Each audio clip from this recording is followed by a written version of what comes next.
This is the story of the one. As head of maintenance at a concert hall, he knows the show must always go on. That's why he works behind the scenes, ensuring every light is working, the HVAC is humming, and his facility shines. With Grainger's supplies and solutions for every challenge he faces, plus 24/7 customer support, his venue never misses a beat. Call quickgrainger.com or just stop by. Grainger, for the ones who get it done.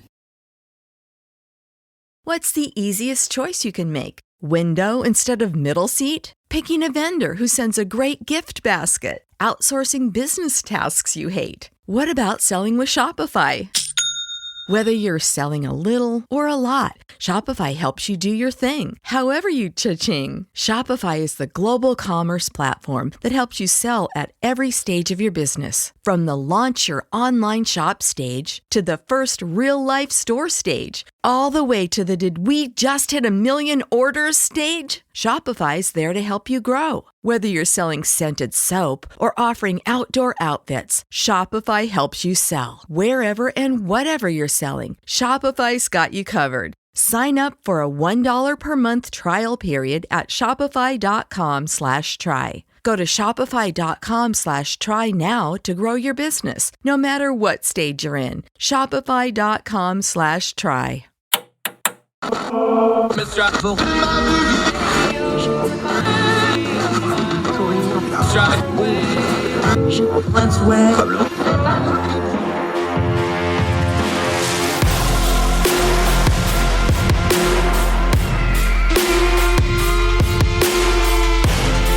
With your host, Andrew Donaldson.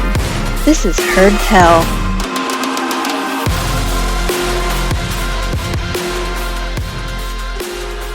You know, you might have heard tell there's still quite a bit of discussion about the last election in 2020, even though we're already starting to have elections for 2021. Why is that? Well, it seems like the election cycles are never ending now, especially on the national level, where you're either getting ready for run for president, just ran for president, or you're president. It seems like to be the only three modes for a lot of ambitious politicians these days. In the meantime, we got to keep having elections, off-year elections, midterms next year, another off-year election, and then another national presidential election. All the way from the president through the senators, the Congress, right down to your local school boards and dog catchers, if that's an elected office where you're from. We have to keep having elections because we're in a representative democracy system of government. But that's the problem. Those things don't just magically happen. And that's why I want to talk to our friend Genya Coulter today. A lot of the discussion on conspiracy theories and stolen elections and all this other stuff, I wonder how much people actually understand how an election works. Not how they think it works, how it actually works. That's why we want to talk to Genya, because not only is she a pundit who's written in places like the Washington Post, Elections Daily, other places, she's a poll worker first and foremost. This is what she does. You're going to be able to hear the passion in her voice. She feels like this is how she contributes and makes America a better place. And she's representative to hundreds of thousands of people who volunteer their time. They do get a small stipend, but they aren't professionals. They do this to help their communities, to help us all.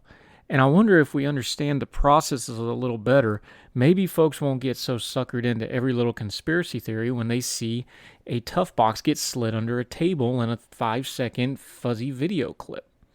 Of course, there are problems in elections, and there are bad faith actors out there, but what we need is not more hyperbole or people guessing at it or people making assumptions out of ignorance. Let's talk to somebody who actually knows how all this stuff works.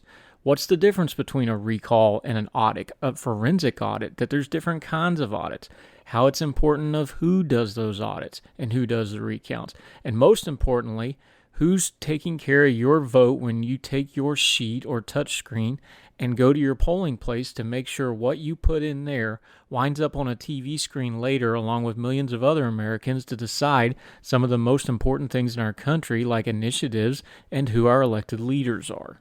It's like Genya wrote before when she wrote in Ordinary Times right before the 2018 midterms, which you'll hear in our interview with her, that was one of the hardest elections for her to ever do, even harder than what 2020 was.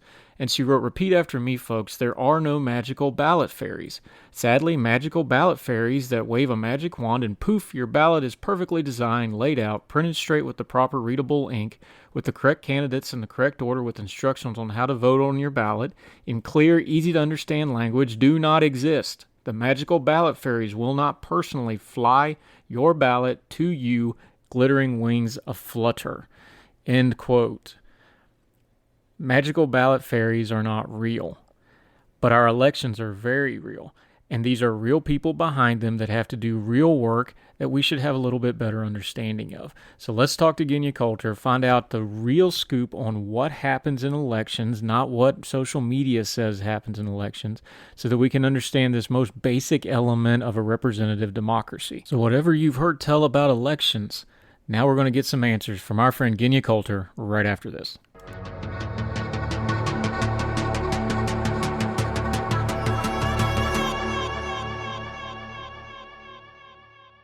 So magical ballot fairies may not be real, but Genya Coulter sure is. She's a very good friend of ours. She's an elections expert, and we are thrilled to death that she's going to give us a little bit of time for how elections in the real world, not in the Twitter world, work. How you doing, Genya? I'm doing just fine.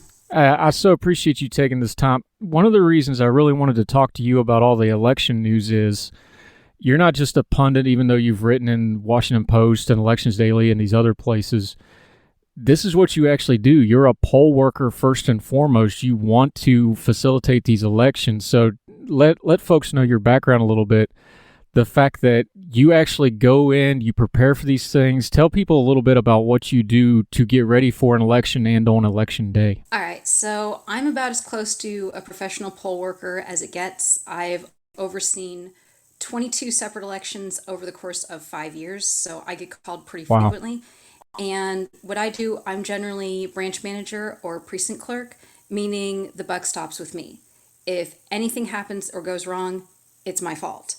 So I'm responsible for overseeing my team, making sure that the equipment's working, making sure that the right number of ballots have been delivered to us and that they are being issued appropriately and there's nothing missing at the end of the night. And I also do the accounting and I participate in the post-election audit afterwards. Okay, so when you're talking about your team, though, and you're talking about you being as close to professional as possible, I don't know, make sure people understand almost all these poll workers are volunteers in one same or another, right? For the most part, although we do get paid, because very few people would be poll workers if we didn't get at least something. Right, but they're not, this isn't what they do all the time. They come in, they get trained for it, they do it for the election. Hopefully you get the same people to come back and do it again, but there's a lot of revolving door to who actually works in these elections, isn't there? In a lot of areas, yes. Now, one of the things that's nice about being in Central Florida is we don't have a lot of turnover. I mean, COVID obviously was kind of a game changer there, and not in a good way. But for the most part, everybody came back for the elections this year, and we've had and we generally have a consistent team for anybody who works the municipal elections. Right, and I'm old enough to remember this in 2020, even with all the mess that was going on. Everybody went, oh, Florida got it right. Florida did great. Florida got their results in. I'm old enough to remember the 2000 election. That was the first presidential election I got to vote in. Hanging chads, all that stuff. It wasn't that long ago that Florida was the opposite end of that and was kind of like, oh, they're the state that doesn't have it together. What is it that you've seen on the ground that makes Florida kind of the model now of how states do their elections? I think Florida is capable of learning from their mistakes. And one of the things that I think it's worth noting is that for the most part, Florida counties handled the election in 2000 just fine. There were a couple of counties that had serious problems, and those counties were high enough in population to have a spillover effect on all the other counties in the state. You know, there's 67 counties, and Florida is still having to answer for the actions of 2 in particular. I'm not sure that's exactly fair, but I do think that overall, Florida has an excellent crop of supervisors of elections. They are our main election official in the states, and they oversee all the election operations in their respective counties. And recently, we've been blessed with a fantastic group. Now, are those elected officials? Are they appointed officials in the state of Florida? Are those people that have ran for office or what? It's a combination. There's some who are elected. There are some who are appointed. One of the things about being a supervisor of elections is that you serve at the pleasure of the governor. And so the governor can appoint you, the governor can remove you if he doesn't think you're doing your job. But if you do just fine, then you don't usually have to worry about re-election too many times. So we're getting kind of educated, people that haven't paid attention to these elections, because we see what went on in Georgia, what's going on right now in Arizona, and they're starting to learn that there's this whole election chain of command, for lack of a better term, that a lot of people may not realize existed between a secretary of state or a governor and all the way down to the polling places. Just real quickly explain to folks, from a precinct captain or their local school or church or wherever they go to vote, how many layers are there going up before you get to those named individuals where you have like a secretary of state or a election board person? All right, well, the food chain. So we start with the most basic level poll worker with probably the least amount of permissions. And then we go up to precinct clerk, which has at the precinct level the highest level of permissions. Then going into the election office, you have obviously the people who work in the office, and then you either have your supervisor of elections, your city clerk or town clerk, your board of elections. A lot of states have boards instead of just one individual, and they make most of the decisions at the county or municipal level. Going up, usually you go to the Secretary of State, Lieutenant Governor, or the Governor. There are a couple of states where the Secretary of State doesn't have all that much power, but in most states, the Secretary of State is who oversees most of the election issues statewide. Sometimes the governor has the power to do that, but for the most part, it's Secretary of State. So you were there. You're in your opinion, at least what you saw in Florida, 2020. We know what the media says. We know what social media says. How bad was it? We know the COVID stuff threw everything for a loop, but was there more problems than usual? Was there less problems than usual on the ground that you were actually there to see it, and you know as much about this as anybody? What was it like from your point of view? On the ground, it was interesting because we had so many poll workers who were genuinely concerned about contracting COVID because they were in a higher risk group. And so we had to replace quite a few poll workers. And I think that everybody, especially in Florida, was thinking to ourselves, oh God, everybody in the United States and probably the world is waiting for us to mess up. And they took that very seriously. They upped a lot of their cybersecurity requirements. They started getting serious about who was allowed in the election offices at what times. I had to show my ID every time I walked down a hallway, and I was actually training poll workers by then. Wow. It was really, we all had to wear badges that showed we were who we said we were with photo identification. So I think it was definitely, we tried not to leave anything to chance in Florida that year. And how far ahead of time did they start all this with? I know the COVID probably threw your normal election cycle off a little bit. How far ahead of time did they start really cranking down on this of, we're going to have to do some extra stuff here? We started getting worried around February because by March, our primary occurred, I think, 3 days after everything went into lockdown. Wow. And we did have a significant uptick in people who chose to vote by mail, which was actually nice because, no waiting at polling places. The primaries were kind of dead. Things didn't really pick up as far as voter traffic until the general, because people at that point, for some reason, didn't trust vote by mail. I'm not quite sure why. Well, a lot of it was rumor and innuendo, I assume, in the way it was covered. But let me just ask you then, you're an election expert. Is there legitimate concerns with vote by mail, or is it something that we should utilize more to take some of that pressure off of poll workers and primary events where you're kind of scrambling to maybe get staff some of the times? I think vote by mail is wonderful. I've had the privilege of visiting Colorado, which is an almost entirely vote by mail state, and you know what? They have their you know what together. They really do a great job as far as maintaining the security of the ballots. And then after tabulation, they do what's called a risk limiting audit, which I've also witnessed statewide, and it's something to behold. And I think a state's vote by mail program is only as good as the people behind it and the amount of people and funding that they put towards their programs. If you half-ass it, obviously vote by mail is going to have problems. If you really take it seriously, you have far fewer problems, especially when it comes to things like ballots being mailed out on time, signature verification, getting your local legislators on board with vote by mail. We can't underestimate that power. Now, you use the A word, and the A word has been all over the news with the election stuff lately that we've been seeing out of Arizona, and they're threatening to do in Georgia now. Give me the nomenclature and kind of walk me through it slowly. What is an actual audit? Because that's not the same as people are maybe familiar with a recount, but an audit's a totally different thing. Can you explain to us what an audit is and or at least what it's supposed to be? Okay, so a recount is done to make sure that the results actually match up with what you're supposed to have. An audit is done, now there's different types of audits. There's process audits, which is to make sure everybody was following proper procedure when they needed to follow it, and chain of custody was never broken. Then obviously there are risk limiting audits. Risk limiting audits were invented by Dr. Philip Stark at UC Berkeley.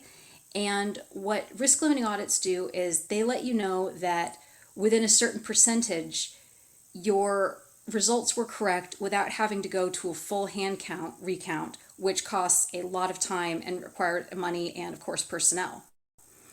And then there are security audits, which you're basically looking at your technology and making sure that there weren't any things like, like backdoors, Trojan horses, logic bombs, etc. in the equipment. Now, you talk about the equipment. A couple things about the equipment. Is the equipment online, as we understand it, with like a laptop or a cell phone or something, where somebody could just go into it online or hack it, for lack of a better term? Is that a reasonable fear for people?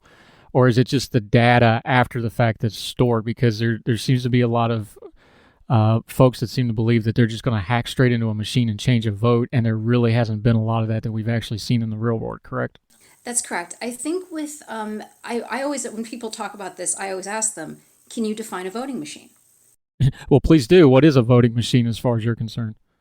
It depends on where you are. I mean, most people I think are referring to what are referred to as electromechanical voting machines, or the old school touchscreen ones.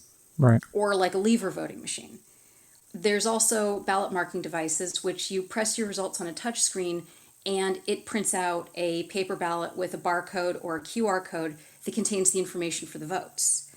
Now, those can be a problem because you're not sure when if you have to do a recount, what is the ballot scanner or tabulator, which is what ballots go into to ascertain your results.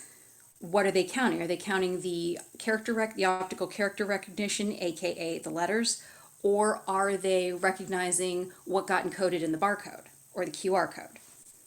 So that, I think, causes a lot of confusion for people. And I mean, I don't blame them. Elections are weird and complicated on a good day. And with every state doing them just a little bit different, that just complicates them more because now you got 50 variations on top of it. Mm-hmm. I mean, people keep telling me about the evils of the voting machines in Florida. And what cracks me up is Florida hasn't used electromechanical voting machines in quite some time. I think 2008 was when they stopped. And Florida's been a mostly paper ballot state for a very long time. We do have ballot marking devices for voters who may have some form of disability or who may need translation help, but they're not all that common in Florida. We keep one because obviously under the Americans with Disabilities Act, we have to have that option for voters. But even most people I've processed who have disabilities would prefer to fill in the ballot themselves or bring in somebody who can help them with that. Yeah. Now, paper ballots bring up another type of what people probably call a voting machine that's not actually a voting machine. I know where my polling place where I poll, you do the paper ballot and then you put it in the, for lack of a better term, the scanner, and it self-feeds into the machine and it scans it. I think a lot of people also kind of consider that a voting machine, but it's really a tabulation machine, correct? Yes, it's really just a tabulator. Some take digital images of the ballots, which can be reviewed later. Others don't. The older the scanner, the less likely it does that. And I think a lot of people have problems with the fact that some ballot scanners have cellular or modem-based transmission, and that's obviously, it is a cybersecurity risk. However, one of the things that happened in Florida is our ballot scanners do happen to have wireless transmission. I think it adds an extra layer of security because you have your results printed out, and that means the results are saved to a jump drive. and you can compare the results on the jump drive to what the results were printed out on that slip of paper, and you can figure out, hey, what if something isn't right here, or oh, things match up.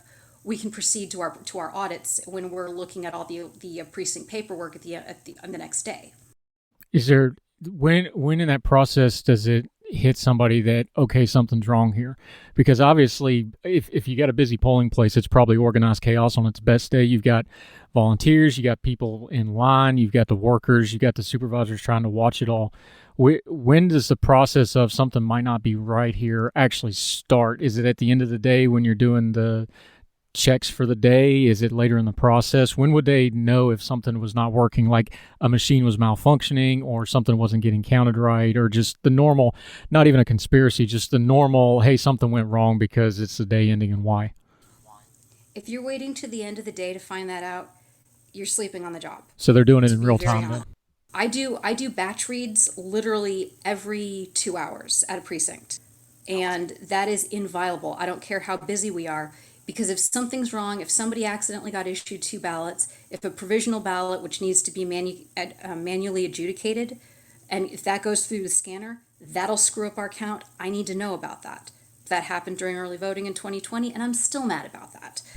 And so you have to run a really tight ship when you're running a polling place. You really do need your head on a swivel. You can't let things to chance, and you can't wait till the end of the night. If something starts acting weird, if a voter tells me that or a poll watcher tells me that, you best believe I'm on the horn with the election office going, hey, something's weird. Can you please send somebody to check this out?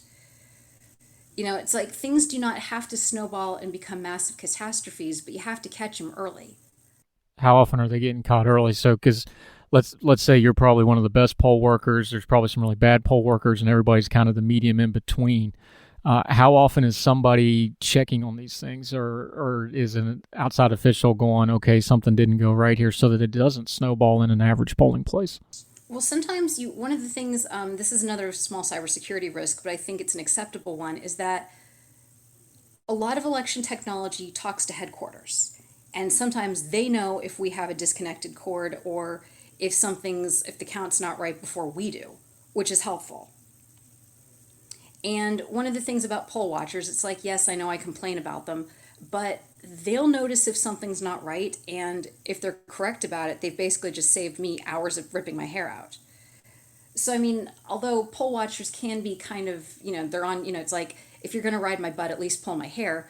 But on the other hand, they can be very helpful when it comes to noticing if something's not going according to how it should normally be going. So you're talking about poll workers and audits. We've seen this again now in Arizona over the last few weeks. They're talking about trying to do it in Georgia. They just went to case. What they're calling these audits, that these outside peoples are coming in, they're getting court orders to observe and look at the ballots again. In Arizona, there's already been the audits. So they're calling this an audit. People can get confused. I know I got confused until I really dug into it. It's like, why are we having 3, 4, 5 audits, and now why are we having an outside audit? I think that there is a difference between an audit and a fishing expedition, and the situation in Arizona is looking increasingly like a fishing expedition, particularly because of something that a local reporter caught that the auditors themselves did not catch. Because I'm on a post-election auditing team, I'm pretty well versed with how these things go. They were the auditing team for this one was bringing in black and blue pens. You don't ever bring a black or blue pen into an audit. You could alter a ballot. The only pens you use are red because the scanner won't pick those up. And there was not a red pen to be seen, and I was genuinely surprised that alleged election auditors didn't know that. That gave me extreme cause for concern. The other thing that was really unusual is that these auditors were saying that they were accessing the server, but yet they couldn't get the source code to the equipment. I don't think I know a single security researcher who was given access to the source code from accessing a server, at least not with permission. And I really don't think the vendors of the election equipment would have done that anyway. There have been security researchers who are actual security researchers, like their stuff they present at DEF CON. They've been threatened with arrest for trying to ask for source code. And so the fact that the auditors just assumed they'd have access to it is kind of like, okay, you don't spend much time with election security researchers, do ya?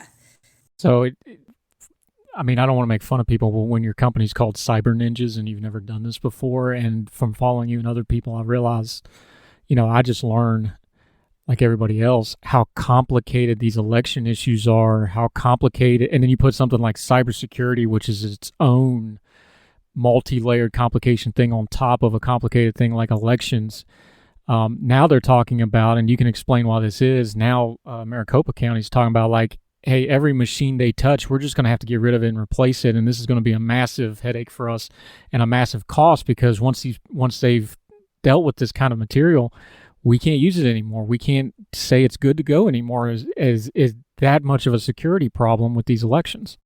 That one I'm still learning about, so I can't say one thing one way or the other. I will say that I don't think it's fair for the taxpayers to have to bear that $6 million cost. 'Cause that's $6 a hell of a million lot of dollars. money. And that's a conservative estimate.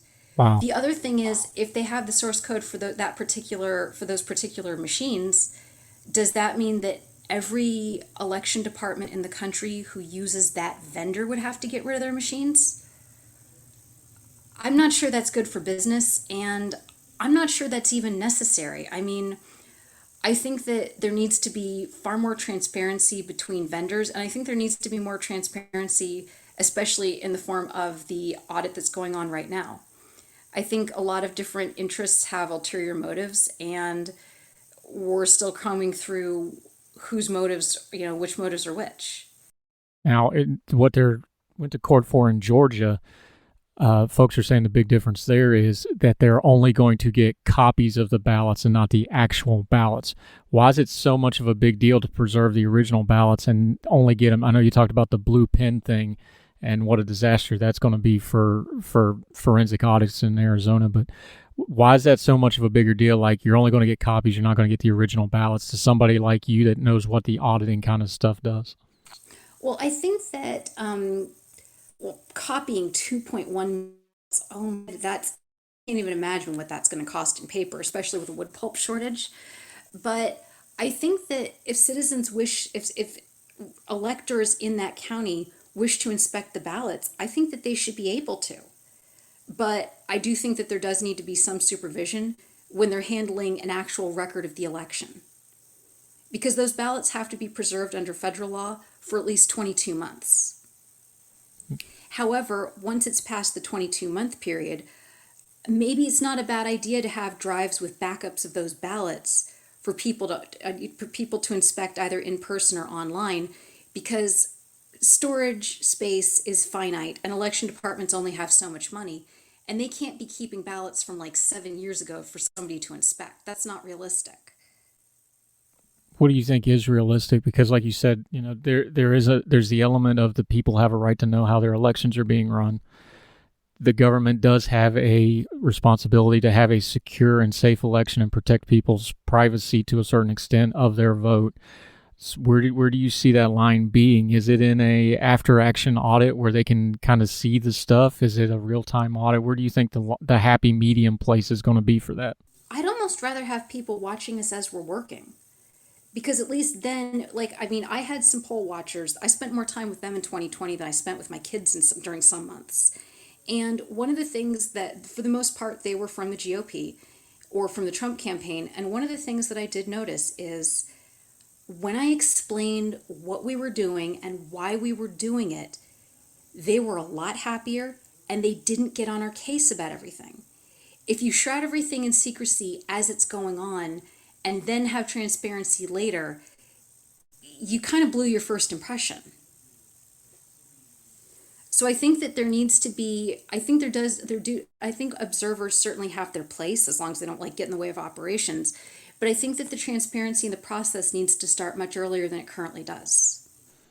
Speaking of transparency and process, while all this election stuff was going on, Congress got itself busy, and they passed HR1 for the People Act. Now, I haven't read all of it. I've read large chunks of it. PDF-wise because I had to pick pizza. But you being a glutton for punishment, you read almost 800 pages of this thing. You wrote about an election. It's at 864 pages now, Andrew. Oh, excuse me, 864 pages. Thank you. It was at 796. Good Lord. Okay, so you actually read all of this thing. You wrote about it in Elections Daily, and the partisan politics part of it is what it is. We'll leave that for another day. But as the poll worker and the expert you are, one of the concerns you wrote about is there's just large chunks of this bill that are not practically applicable. Like you physically cannot go implement some of the things they're trying to talk about here. We'll give credit to the Senate, especially Bashar and the Brennan Center, because one of the things that is they went to Congress and they said, we can't implement some of this in time. So very well election officials did way more realistic ones. So that part I think they fixed. But I think one of the things with S1 as it stands now, the parts weren't sections of the bill that were the most problematic. The election administration parts of the bill were actually pretty good. I mean, really, I don't have most of those. The biggest problems were the ones I regulate electioneering, especially when it relates to advertising, and a lot of the campaign finance reforms. I mean, there are parts of S1, HR1/S1 that I genuinely like. I think it's been a long time coming. But there are other parts where it's just like, please kill it with fire. Yeah, and you mentioned that you actually thought the HR4 John Lewis Voting Rights Act was the better of the two pieces of legislation.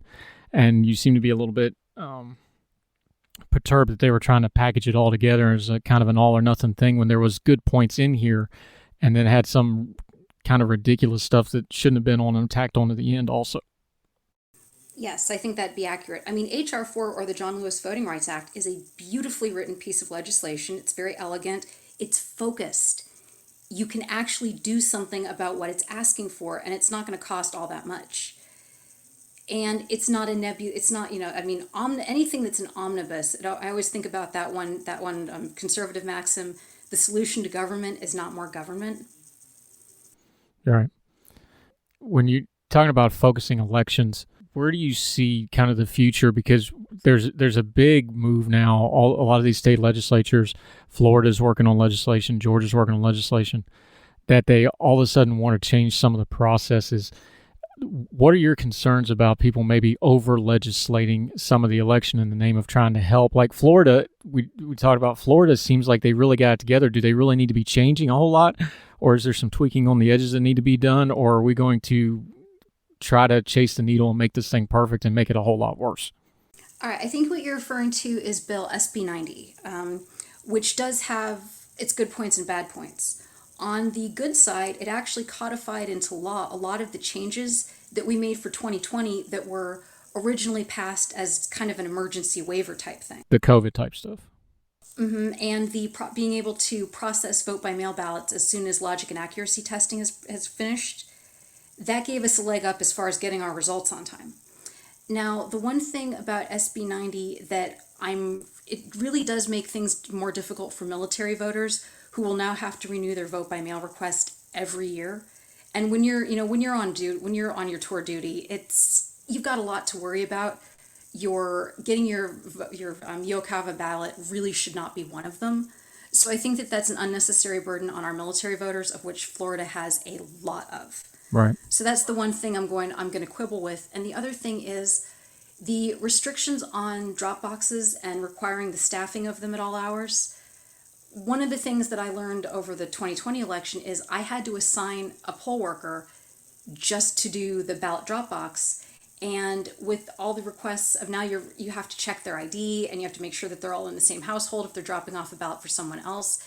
And it's like, are we going to start paying our poll workers more because you're adjusting their duties up?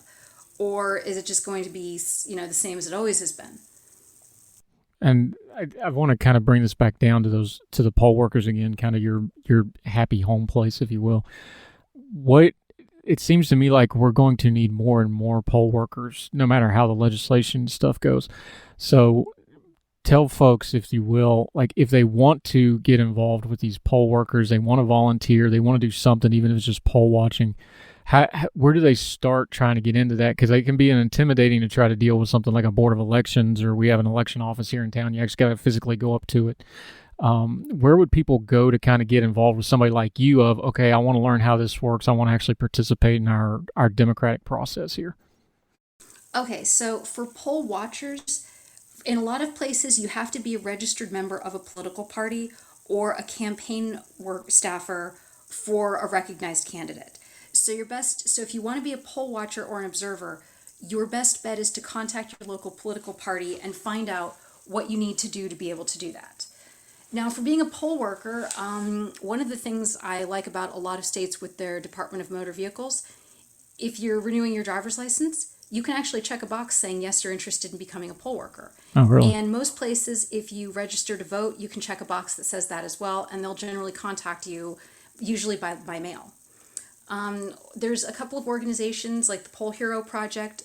They mostly work with people in between the ages of 16 and 22. So if you've got younger listeners, that might be a good place to go to find out about being a poll worker there. Or organizations like When We All Vote or Spread the Vote US or Vote Riders also have information on becoming a poll worker or helping voters get to polling places in a more informal manner. Where do you kind of see this all balancing out when we go to do primaries this year? Of course, it's an off-year election. The midterms next year look like they're going to be just a giant ball of partisan fun, as they always are.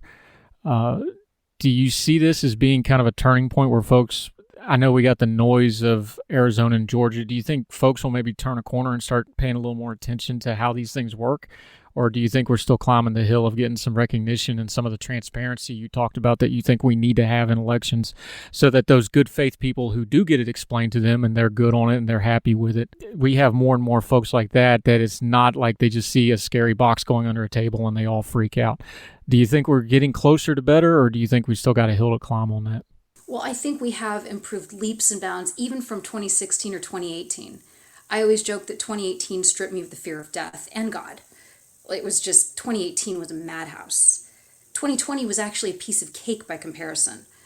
Midterms, for some reason, are always going to be more contentious and weird, and misinformation just abounds.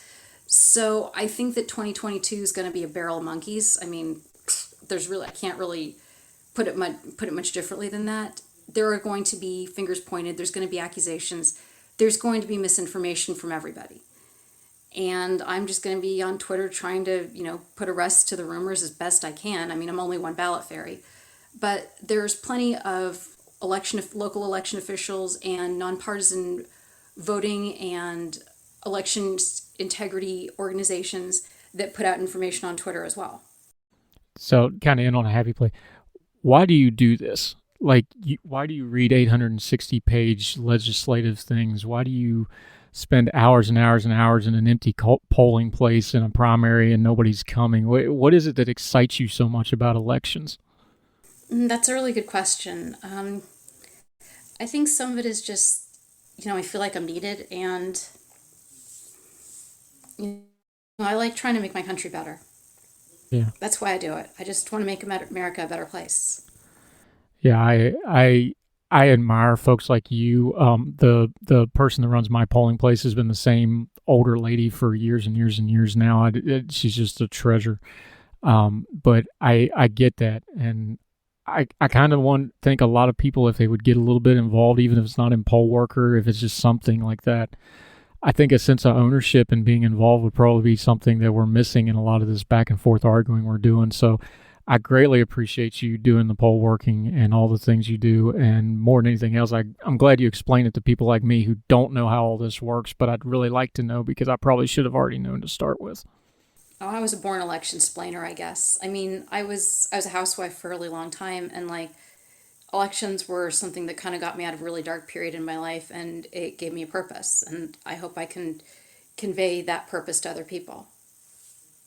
Well, you're our favorite ballot fairy. I appreciate it very much. Thank you for your time today and for explaining this all to us, and we'll probably be talking to you again hopefully soon, especially with the midterms coming up. Well, I look forward to that. Thanks so much for having me. Thank you, man. Appreciate you.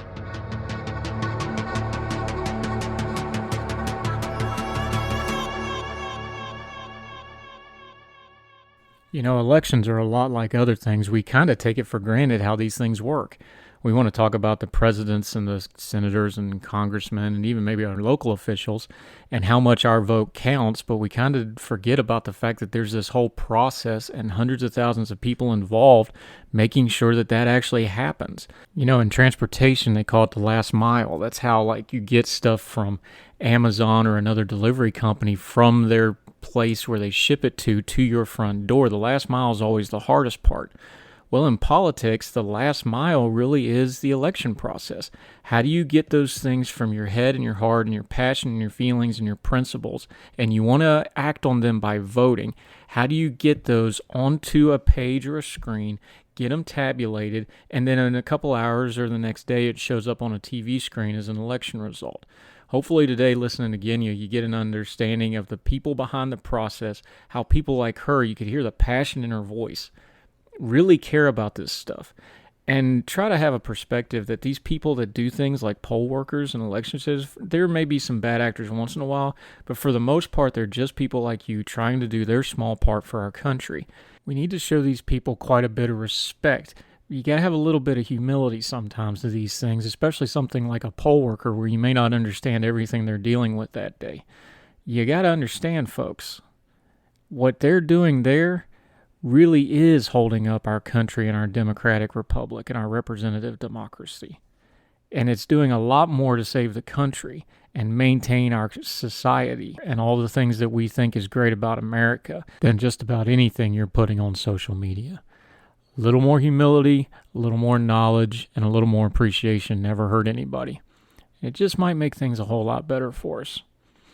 Really appreciate you taking the time to listen to her tell today. On our next episode, Attorney M. Carpenter is going to join us. She's a senior editor at Ordinary Times, along with being a practicing attorney. And she's had it about up to here with really bad legal takes online. She's going to talk about how Twitter and Facebook are telling you all kinds of bad information about what HIPAA is and isn't. The Nuremberg codes do not have anything to do with trying to get a Krispy Kreme donut just because you're vaccinated.